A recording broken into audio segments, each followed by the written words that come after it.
I want you to cast your mind back to the spring of 2015. Bethesda was on top of the world.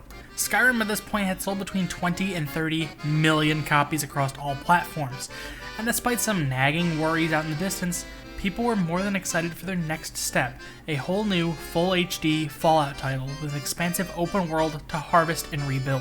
There were jokes at Todd's expense, sure, but this was a game studio in its absolute prime, ready to take on the world and prove itself a worthy AAA studio. In just 4 short years, one of the most revered names in gaming would become one of the most reviled, with memes galore and articles criticizing the studio for its miserly stance against its fans, their bullheaded insistence on the Gamebryo/creation engine, and Todd Howard's constant declarations that everything just works. What was once on top of the world had torn itself apart one way or another, and the end result was a company nobody's really happy with. What happened? Let's look at Bethesda Softworks and see what it takes to go from climbing virtual mountains to digging yourself a proverbial ditch. Our story starts at the very beginning. Christopher Weaver, then an engineer with Media Technology Limited, opened a new branch of the company to develop and self-publish video games. Bethesda Softworks, named after its location in Bethesda, Maryland, first title was a 1986 football game named Gridiron for the Atari ST, Amiga, and Commodore home computers. Gridiron blazed trails out of the gate with its impressive, for 1986, let's keep that in mind, physics simulations, and it led to the company working on a multitude of physics-based sports titles in the late 80s and early 90s, with the company also picking up film licenses to develop DOS and NES titles soon thereafter. Home Alone on the NES, while not a dead ringer, shockingly resembles the sorts of games they'd later become infamous for. The game is an open-world survival game, sort of. Kevin McAllister has to collect trap cards strewn all over their suburban Chicago home, craft new inventions with these cards, and use these new devices to foil the wet bandits, until time runs out. The use of a crafting mechanic, the large map to explore, the general strangeness of the physics and mechanics. If this smells like Todd Howard to you, then just hold that thought. Get it out of here. He wouldn't start working at the company until 1994 when he was a QA tester for the Elder Scrolls Arena. Ooh, now we get to talk about the Elder Scrolls. The first title in the series has a bit of a strange development history. The original design document envisioned the game as a first-person brawler. Essentially, think if you tried to remake a Borderlands arena quest in Wolfenstein. The player would travel across the continent of Tamriel with a traveling squad of warriors, getting into fights with other teams and rival cities, claiming the continent city by city in bloody brawls before taking on the leaders in the Empire City. Along the way, players could engage in side quest missions that would involve exploring the cities and talking with NPCs, and the developers began to resonate more and more with these quests in the underlying core game, and soon enough it was an actual full-fledged role-playing game with first-person gameplay. Hell, there weren't even arenas anymore. Why is it called Arena then? It's because Tamriel is just that violent. Also, the Elder Scrolls in the title, yeah, they also had no idea what those were at first, and they kind of just decided they were essentially mystical tomes of knowledge that foretold the past, present, and future, and they updated the opening of the game to reflect that. But how did Arena do? Horribly. The game was delayed from Christmas 1993 to March 1994, and only 3,000 copies were ordered in time for its launch, but that eventually didn't matter. RPG fans on DOS didn't have many games to pick from, and the Elder Scrolls' massive open world appealed to prospective fans, which led to the game continually selling copies at a steady pace for the next 2 years or so with a cult following. How big is Arena's map? Well, this little graphic should help you out. Actually, oh, this is embarrassing. We are too zoomed in. That's just Skyrim. Can we zoom out? Okay. Yeah, there we go. That's pretty big. Each pixel is literally 20 kilometers long. Keep that in mind. I'm not even joking. And a lot of critics were a little disappointed with the size of this map. It's impressive, don't get me wrong, but let's be real, how much of this do we really need? A lot of it was barren, empty space that was procedurally generated. Prolific computer gaming world critic Scorpia argued that, in a game of this size, everything eventually becomes mechanical and repetitious. Everything is isolated, and there is no sense of a coherent whole. It's too big to offer real variety, and thus becomes no more than a very sophisticated dungeon crawl with minimal plot. And just like that, Scorpia somehow reviewed every single Elder Scrolls game to come. Wow, we're done early. Can I go home? What do you mean I'm already home? What? Immediately after the launch of Arena, Bethesda had gotten to work on their next title. Taking everything they'd learned from Arena, they were ready to take on the next big step for any company. A Terminator game. Terminator Future Shock is going to be a sickeningly fast detour, I promise. This game is notorious for two things. First off, the game used a full 3D engine developed by Bethesda called X-Engine that would later power their future games. And secondly, this was one of the very first FPSs to incorporate mouse look as an option. It's considered actually one of the very first 3D FPSs to offer mouse look as a whole. It came out a full year before Quake. That's neat.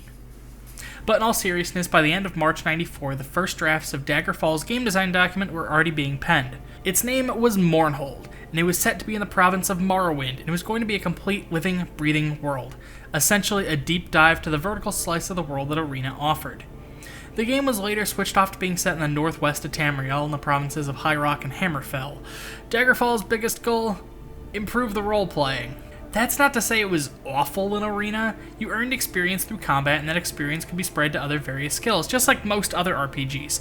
But a lot of your skills weren't directly related to combat, so there was kind of a bit of a strange disconnect that Bethesda wanted to patch up. Now, players earned skill points by actively using their skills.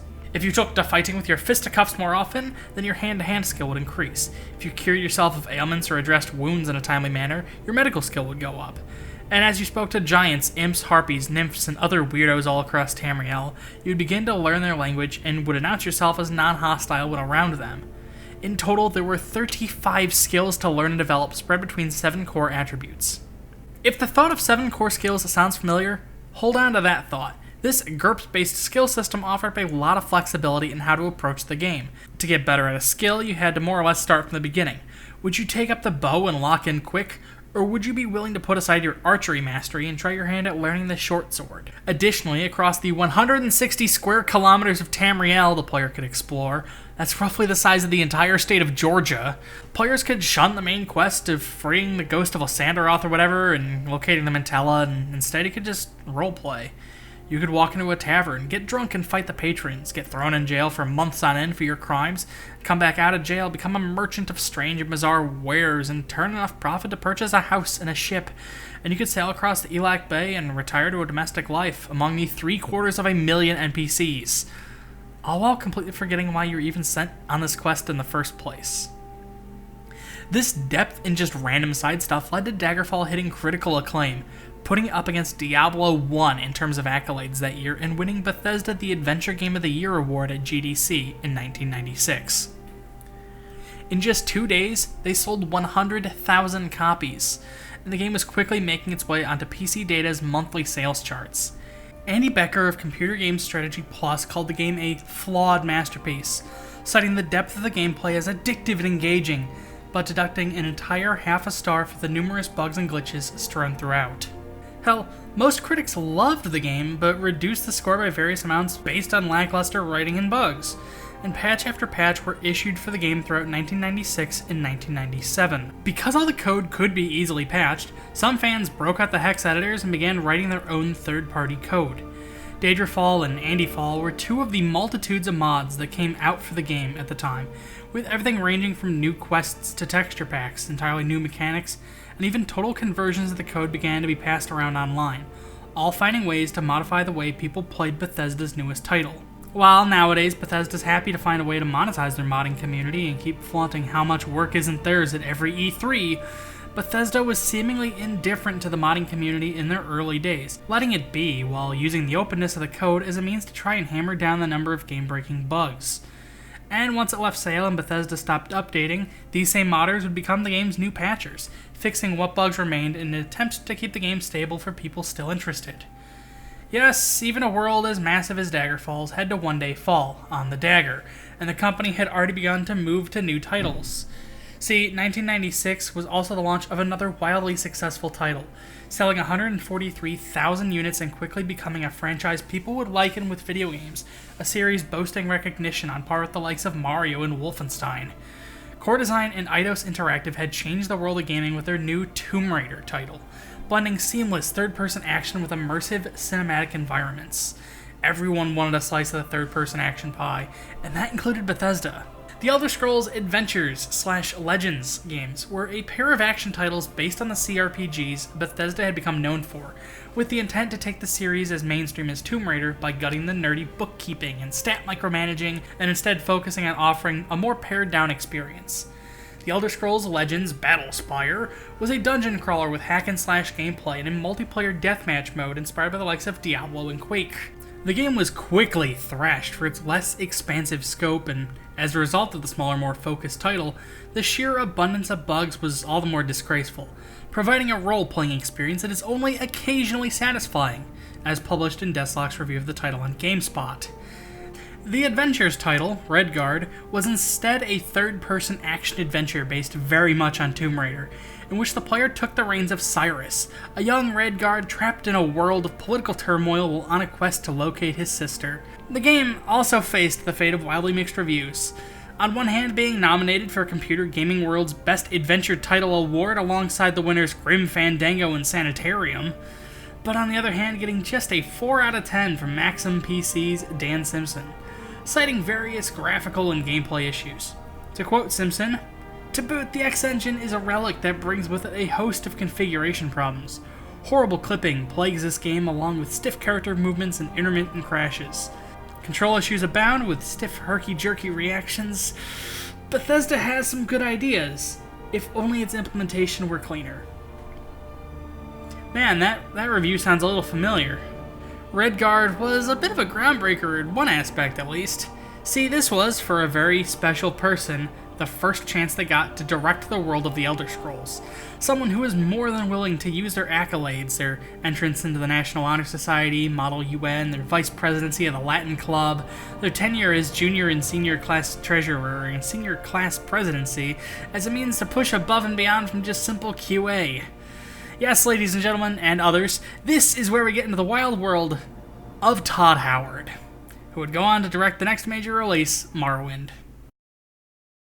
If you want to instantly give yourself a stroke, I want you to consider what Morrowind could have been if Bethesda didn't pull back. During development of Dagger Fall, when Dagger Fall was still set in Morrowind, Bethesda decided the next open-world game would be set in the Somerset Isles. Once plans for Morrowind and Dagger Fall fell through, Morrowind became Morrowind.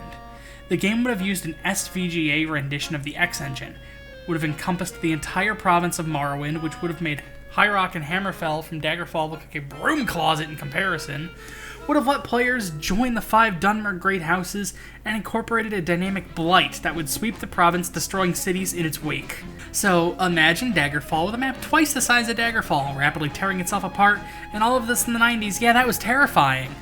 "We're not ready for this," said Ken Ralston at the time. "We don't want to jump into this and fail." Morrowind was suspended in 1997 and Redguard and Battlespire were made in the meantime. After that mistake, Todd Howard felt that it was time to return the Elder Scrolls to the forefront of CRPG innovation. There was just one problem. Between when the project was cancelled and when Redguard launched, their competition had totally stepped up. Companies new and old had access to direct 3D technology and hardware acceleration that made Elder Scrolls in comparison look dated. Bethesda then acquired the rights to NetImmerse, a direct 3D game engine with next-gen capabilities like skeletal rigging and dynamic lighting, and would begin working on the game within this new engine. One of the first major decisions was to take a page from the Redguard book and handcraft a small mass of land versus trying to procedurally generate an entire frickin' state on a Pentium 2. As a result, Todd Howard believed that the world of Morrowind was only 1/10 of 1% of the size of Daggerfall, but could offer a more robust environment with more variety and plenty of handcrafted experiences to adventure through, and offer much more impressive details to boot. Morrowind was an all-hands-on-deck production, with the company tripling in size to produce this game, working a total of 100 man-years on building the Elder Scrolls construction set, which was loads of prefab assets and tools designed to make what Todd Howard called a role-playing operating system. This would keep game development moving and let Bethesda continue to innovate in the game space, and they slowly turned the NetImmerse engine into a tool all their own. That engine, by the way, would rebrand itself in 2003 as Gamebryo. In May of 2001, Bethesda got to make their E3 debut with the next major Elder Scrolls release, complete with demo footage of the beta and private meetings with PC Gamer. Morrowind was also the first Elder Scrolls title that was console-bound, launching simultaneously on Xbox as well as PC. Just kidding, The PC version hit store shelves on May 1st, 2002, whereas the Xbox release happened a month later. Say it with me now, you know it's coming. Critics praised the game's scope, but were upset about both glitches and performance. Many reviews even declare that simply exploring Morrowind is possibly the best thing about it. The Xbox version, while running at a lower resolution than any other Xbox game and lacking any DLC, was also pretty well received for what it was. Oh yeah, Morrowind had DLC! The game sold well enough that Bethesda saw it was worthwhile to develop 2 expansion packs. I mean, with the Elder Scrolls construction set, many of the assets and systems were done. They just needed to build some somewhat similar new ones where ones were missing. Tribunal was able to go from inception to release in just 5 months, boasting a relatively small linear cityscape for players to run around in. This DLC is accessed by going to a specific point on the map and using that to warp into the DLC, which has its own point to warp out. That's how Bethesda would just continue to do DLC. I should stress that. These quests and adventures were completely disconnected from the main campaign and could vary a bit on linearity. Take Blood Moon, for instance, which was set on the island of Solstheim, which I definitely mispronounced, and featured werewolves. These small, walled gardens would offer players more contained experiences alongside the wide-open sandboxes Bethesda was quickly becoming known for, even if Morrowind was nowhere near as wide or open as past games. You want more Morrowind? Sick of typing Morrowind and it's looking like gibberish instead of a word. Big mood. Elder Scrolls Construction Set was literally bundled into every copy of the game. Easy and instant access to the assets, the scripts, and the tools all developers had produced, as well as support for new custom plugins. Any player with the right know-how could develop any sort of mod they wanted for the game. One of the most popular mods for the game quickly became one looking to envision the original games and their provinces in the new 3D engine, particularly Skyrim.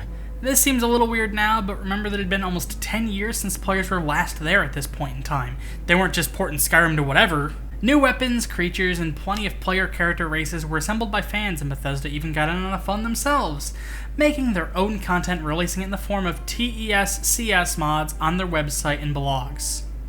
And the cycle continued. Bethesda started to work on the next game in the series, Oblivion, and then cherry-picked things to improve, this time focusing on more realistic stories and characters, stronger AI, and utilizing the Havoc physics engine in order to produce a more mature, grounded, next-generation Elder Scrolls experience.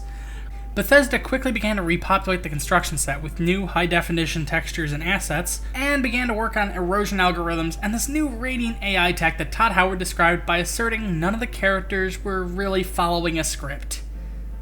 That's kinda true, I guess. How Radiant AI worked was that NPCs wouldn't follow a hard and fast set of directions and navigation nodes. Instead, they would have a general string of goals to accomplish, and the AI would work out the best way to go about that. For instance, a shopkeep might be told by the system to wake up at 6 a.m., make it to their store by 8, tend to the counter for 4 hours, sweep up once, tend to the counter again for 4 more hours, put someone in charge real quick while they head out to the market or to a dining hall, then come back and close up at 8 p.m., then head back home. If, during his lunch break, he were to walk across a criminal NPC with the goal to pickpocket someone around that time, he could be robbed, or become witness to a robbery. In theory, it's a pretty nifty system, but in execution wasn't really all that groundbreaking, and if Todd hadn't said anything about it, nobody would have noticed anything was different. This let characters engage in more complex activities. For instance, a beggar might end up resorting to pilfering apples from travelers if he gets hungry and desperate enough. So it did solve the problem of Morrowind's super simple AI. But Todd and Bethesda kept using this as an excuse to assert that the game's characters were unscripted, that anything could happen.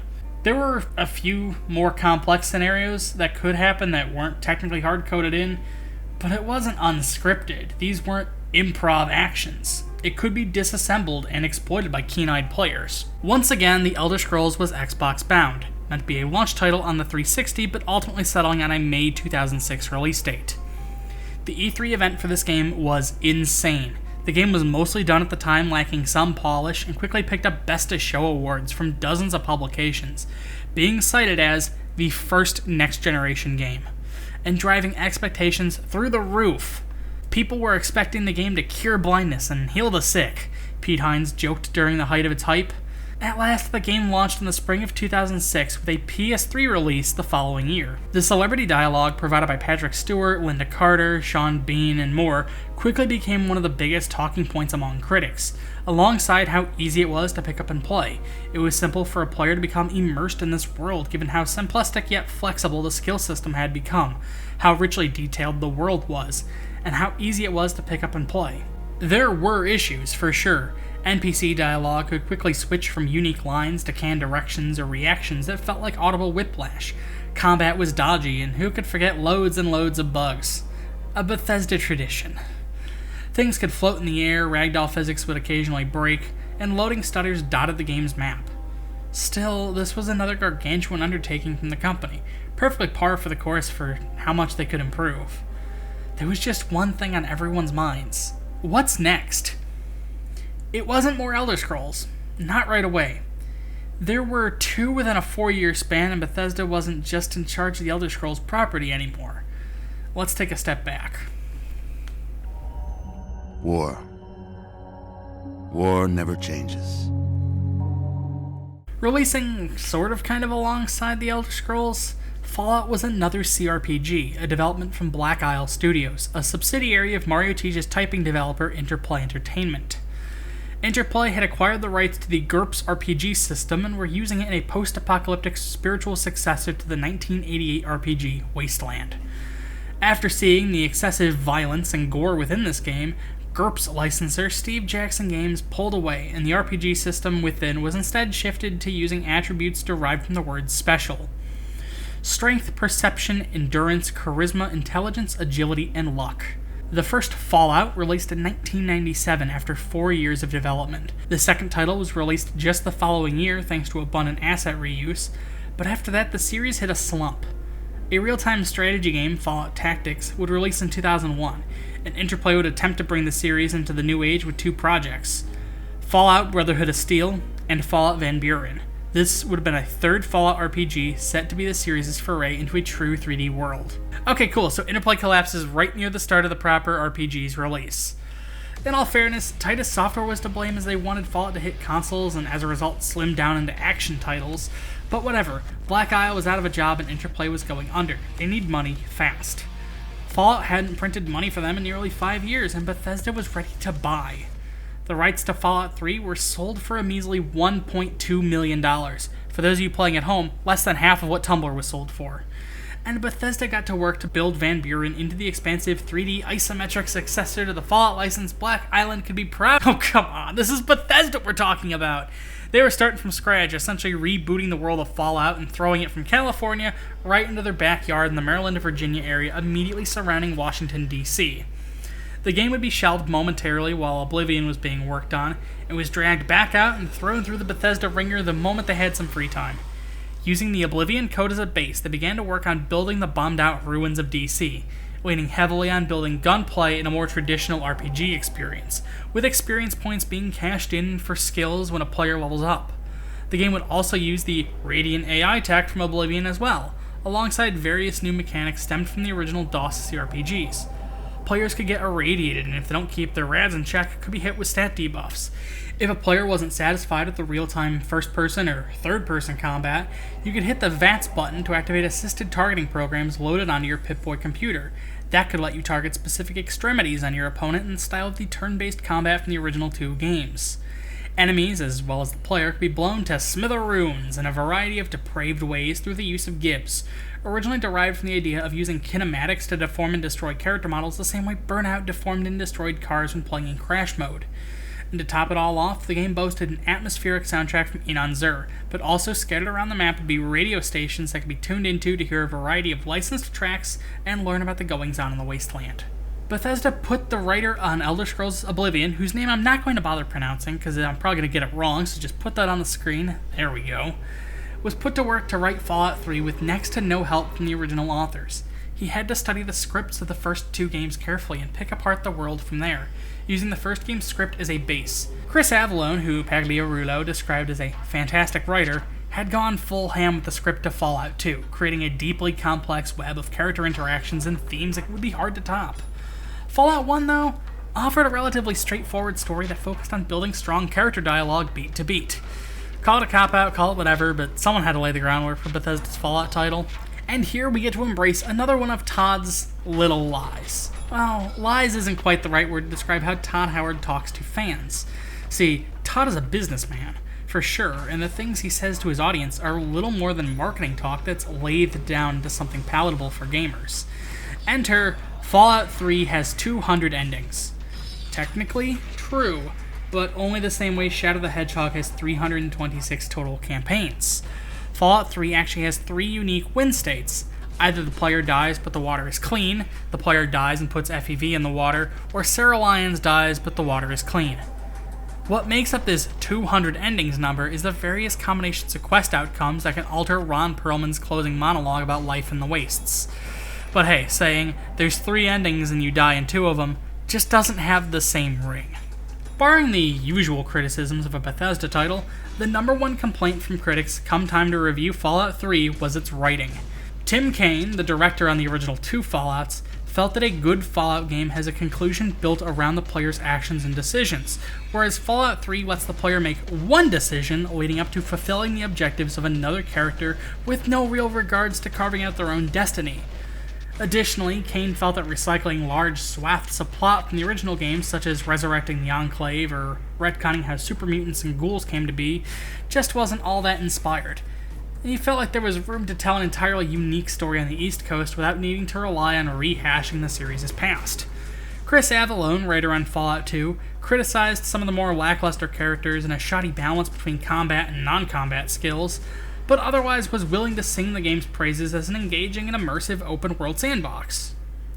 The changes, retcons, and mechanical differences between Bethesda's new Fallout and Black Isle's originals did upset some fans, with Vince D. Weller, the lead developer of the CRPG The Age of Decadence, and a longtime Fallout fan declaring, "It's not a Fallout game. It's not even a game inspired by Fallout, as I had hoped. It's a game that contains a loose assortment of familiar Fallout concepts and names." This lack of adherence to the world-building set in motion by the likes of Kaine and Avellone, alongside a myriad of other writing flaws and discrepancies, could probably become its own video about digesting the themes and gestalts of these games and how those themes have degraded over time. But that's going to be another video, and I don't know when. I've been writing this video for over a year, and it's a mess. What probably didn't help was that Fallout 3 was originally a one-time deal. Bethesda got to make a Fallout title in their Gamebryo engine, and that was that. But in 2007, Bethesda had acquired the rights to the Fallout license, as in the entire Fallout license, with Interplay only getting to hold on to a tiny sliver of them if they could assemble the funds to develop a Fallout MMO. They couldn't get the resources in time, so Bethesda sued, and in the end paid $2 million to acquire the rights to Fallout MMO solely so they could destroy the game's files and publicly shame Interplay. Meanwhile, Bethesda was working on their next Elder Scrolls title, but with the runaway success of Fallout 3, they kind of felt like they had to act now and make a brand new Fallout fast. Given writing was their top complaint, why not get the writers from the original and let them loose? Fallout New Vegas was announced in April of 2009, just after the release of The Pit, the first DLC for Fallout 3. Black Isle alumni Josh Sawyer and Chris Avellone, both of which had been working at Obsidian Entertainment, were put to the task of writing the new game. They were put at their desks, offered the Fallout 3 construction kit, and told, "See you in 18 months!" Yeah, I said that right. Bethesda, who at this point had more or less perfected a 3 to 4 year development cycle, was willing to whip Obsidian to push out a game in half the time Bethesda took to release one. They rapidly iterated on a script, immediately taking the location of the cancelled Van Buren project and shifting it a little bit closer to the illustrious Vegas Strip. Sawyer, who notoriously loathed gamblers, included a number of card games and roulette to the in-game gambling houses, as they were mostly comprised of simple UI, were an easy time sink, offered immersion, and not having them would have just felt weird. The second major problem for Obsidian reared its ugly head soon thereafter, especially after their first problem, this heavy time crunch. Nobody at Obsidian knew Gamebryo. Their very first programmer at the outset was an Oblivion modder who was sent their way by Bethesda. He helped them work things out, and eventually the team acquired a decent number of hands to help them program the game. Sawyer and Avellone, along with the rest of the New Vegas writing team, were most busy focusing on playing up the characters as much as possible, giving players a wide variety of factions with varying opinions on the Vegas Strip and nearby Hoover Dam to pick from, and various companions coming from a wide array of backgrounds with various skill sets. Additionally, the karma system from past Fallouts was quickly overshadowed by a new faction reputation system. The binary good and bad of the old karma system had bothered Sawyer since the beginning, and the new reputation system broke up actions at a more granular level. If you were a dick to, say, the NCR, they'd remember that and begin to hate the player, eventually attacking them on sight. Meanwhile, if you were nice to the people of Freeside, they'd begin to offer the player discounts in their stores or outright gift them medicine and water. Sawyer wanted players to feel free in their choices, whether that was playing the hero or the villain of the Vegas Strip, and even then, the truth lies in shades of gray. The NCR seemed like the good guys, opting to restore order, but it's clear they were very stuck in their ways and their bureaucracy was causing problems. They're unfit to lead the settlement of New Vegas. They'd bring everyone back to the days of the Great War, for better or for worse. With as much time as they were giving player choices and characterization, cuts had to be made. Everything to the east of the Colorado River was turned into a canned teleport button into the heart of Caesar's Legion, instead of being a natural continuation of the map. Many quests were incomplete or were riddled with bugs. Some gameplay elements were only partially finished, and the game was loaded with invisible walls to prevent players from making it to parts of the map they didn't get to finish designing. This, paired with the multitude of bugs in Bethesda's original codebase, caused Fallout New Vegas to launch in October of 2010 to the unfortunate tune of an 84 on Metacritic. The misfortune being Bethesda offered the team a bonus if they had an 85 or higher. If I had to do it all over again, J.E. Sawyer said in retrospect, I would have tightened things up. I would have pulled things a little closer together. I let our designers do a lot of crazy things. Sometimes those things were really cool. Sometimes they were really bad and caused a lot of problems. Obsidian still got to work on DLC, but Bethesda was strict as hell on them for the sake of their budget. Obsidian was only allowed to record 10,000 lines of dialogue for all 6 DLC packs, and that led to a number of shortcuts. The voiceover process was streamed to hell and back, with extensive character descriptions sent to casting directors, heavily annotated scripts being sent to the voiceover talent, and rapid-fire rundowns on character motivation being handed to them in the booth. In fear of blowing their budget, many characters in New Vegas' story DLCs were mute, using either ASL or just on-screen text to convey information to the player, and through it all, a running story about the character of Ulysses began to form. Ulysses was based vaguely on both Avalon's approach to the Fallout world and the series on the whole. Ulysses was a former gangster and member of the Caesar's Legion. He was the first to cross the river to witness the Hoover Dam and the expansive New California Republic.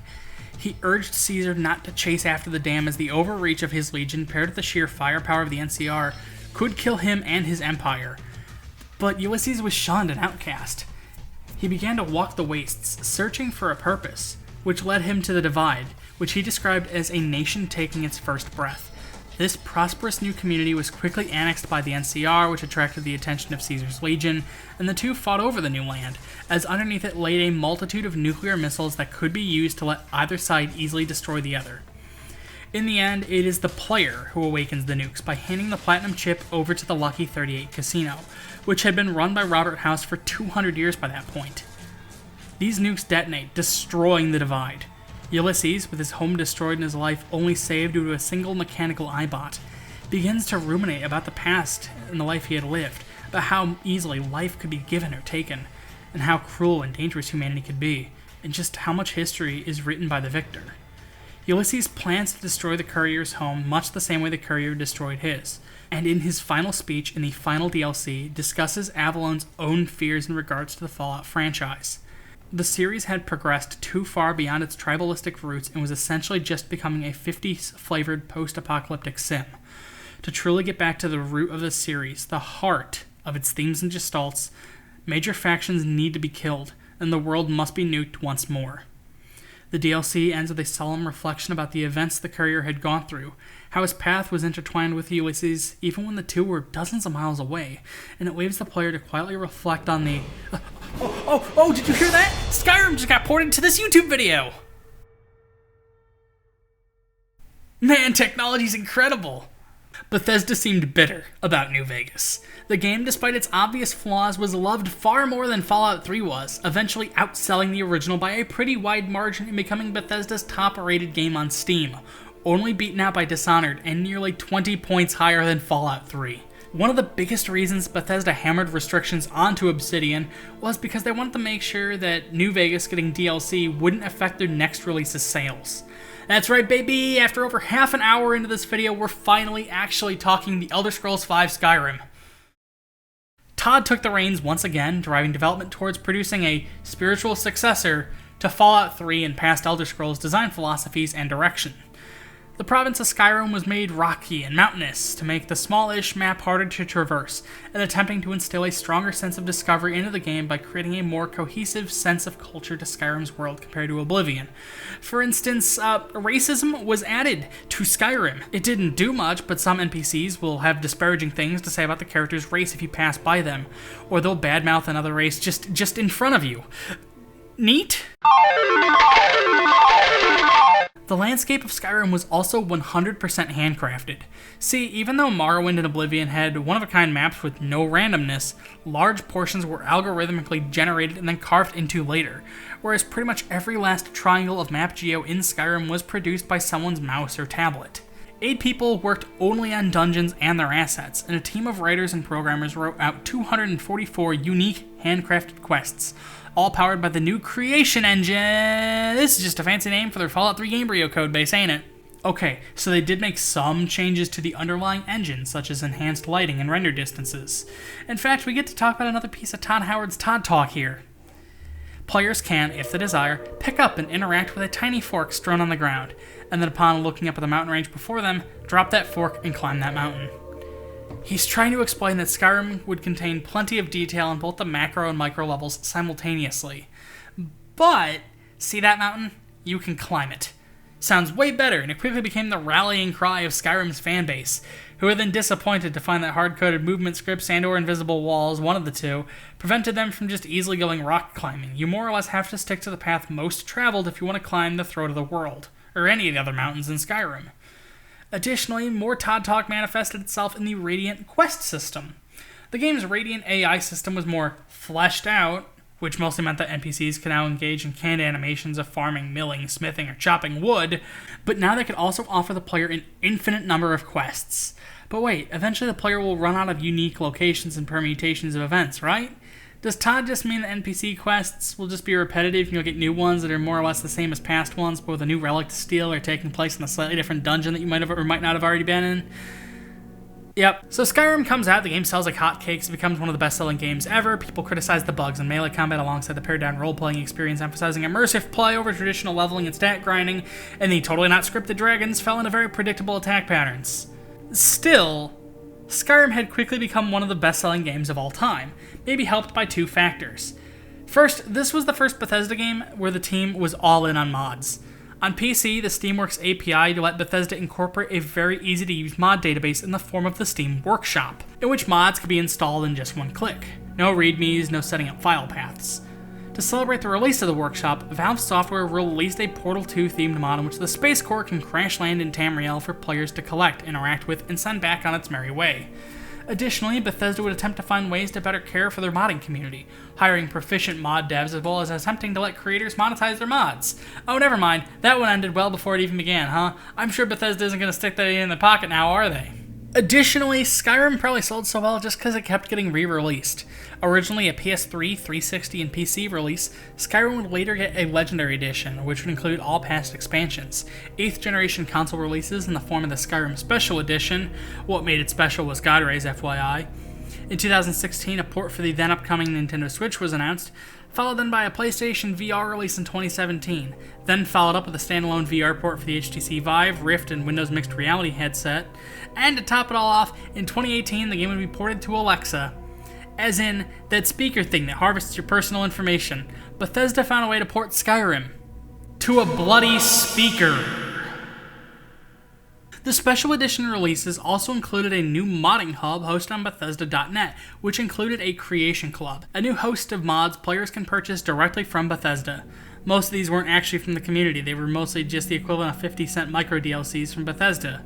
Micro transactions, if you will. Paid mods. There, I said the thing people get upset about. I did it. And by now, I think we all know the story. Fallout 4 comes next, and it features many of the same promises it fixes. It tries to pare down the experience for a more casual audience to recreate the runaway success of Skyrim. And then that upsets Fallout fans, as you can probably guess. The game launches in a buggy state and runs like garbage due to bloated legacy spaghetti code. And the Skyrim gravy train keeps rolling, and that brings us to today. Fallout 76 is the laughingstock of the games industry for horrid performance and over-reliance on nostalgic elements of Fallout lore to drive sales, despite the nonsensical idea of the Brotherhood of Steel getting hold of a space satellite and the Enclave controlling West Virginia only decades after the Great War. There's an over-reliance on Todd Talk and Collector's Edition feelies to sell games, and a whole slew of merchandising for a series openly critiquing capitalism. Meanwhile, Elder Scrolls fans are taunted with promises of a sixth game while their live service MMO continues to storm through Tamriel one province at a time, bringing a bland Skyrim experience to the whole continent. But it's so clear. Bethesda's always been like this. The bugs, making up for the bugs with an immersive world to get lost in, the lackluster story, poor combat. Their almost shining example of the Gamebryo open world done right was an entirely different developer who they just gave a year and a half to whip a game together. So if Bethesda's always like this, why didn't anyone raise a fuss sooner? Why weren't people on the whole critical of the company during the time of Morrowind? I personally think technology plays a large part in this. In the 90s, doing a game the size of Arena or Dagger Falls, even if you are just randomly generating the map, seemed like an impossible feat. And fitting all of that on one of those new CD-ROMs, I hear that it's the biggest growing sector of computers, and it's not going to stop. It is not a fad. Ladies and gentlemen, it's tomorrow, today. If one CD disc can hold 26 volumes of an encyclopedia, that's 9 million words, then fitting an entire immersive fantasy environment is all the more insane. You couldn't get close to this on a floppy disk. Bethesda looks like absolute technology wizards for accomplishing a world even half the size and quality of Daggerfall at the time. And even into the era of Morrowind and Oblivion, doing a world the size and scope of what Bethesda was doing seemed just impossible, so it was easy to forgive the bugs and poor performance. But then something happened. Doing open worlds in other engines started becoming more and more feasible, and a lot of the problems that plagued Bethesda's titles started looking less like technological constraints. Consider, if you will, Grand Theft Auto. GTA 3 launched roughly concurrently with Morrowind, and that game's map is about 3 square miles. Morrowind has you traversing an area roughly 9.3 square miles in size. San Andreas' map is about 13.6 square miles in size, but Oblivion, which was only 2 years off, clocked in at 16 miles. But compare that to today. Grand Theft Auto 5's map clocks in at 100 square miles, and while I'm not a fan of the game for various reasons, I still have to concede. It runs relatively well. Players on appropriate hardware can run the game at pretty high settings and explore the vast area with ease. However, 2015's Fallout 4 clocks in at just 3.8 square miles in space, but runs significantly worse.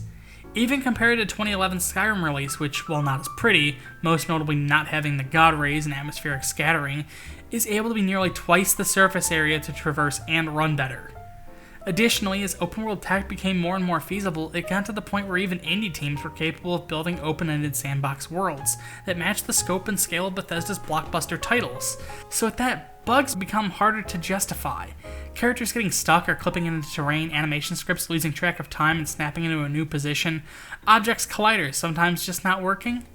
These became less products of the advanced tech and more blatantly a problem with the aging game engine.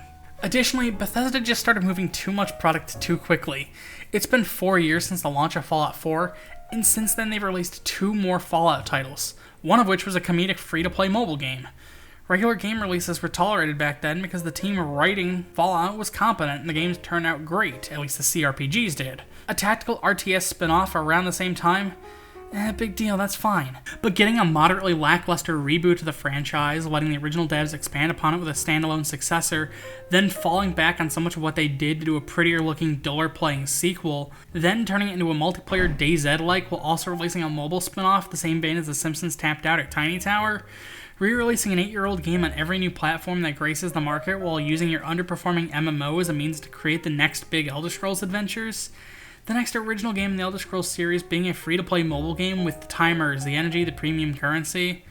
Then roping along fans with all these promises of a new AAA Elder Scrolls, a mysterious new IP known as Starfield, all while having a decades-long track record that tells fans exactly what to expect. It's hard to shrug all of that off and agree with you, Bethesda, that it'll all just work. It doesn't just work, Bethesda. It never has. What might be the most surprising part of all is that Bethesda was actually like this before Todd even got to direct the games. Todd talk might be stretching the truth a little too thin for most people's tastes, but that same sort of false promise of innovation is all over the company. If anything, Todd's just the mouthpiece with 2 first names it's easy to joke about. He puts himself front and center, and as a result, when things go wrong, it's the first name out of our mouths.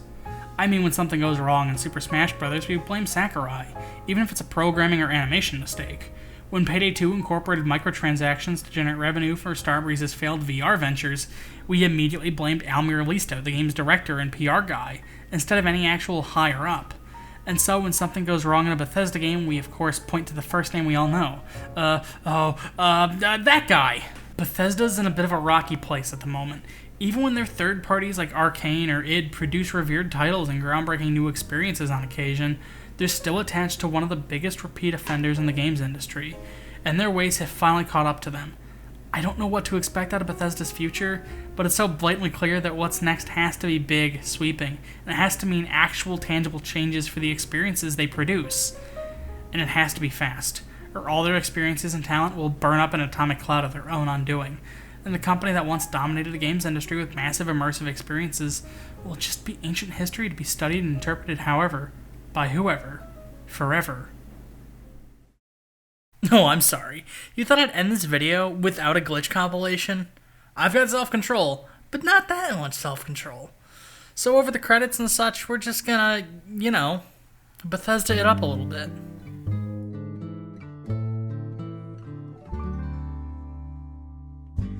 Almost heaven, West Virginia, Blue Ridge Mountains, Shenandoah River. Life is all there, older than the trees, younger than the mountains, blowing like the breeze. Country roads. If you like this video and you'd like to see more, I'd recommend subscribing.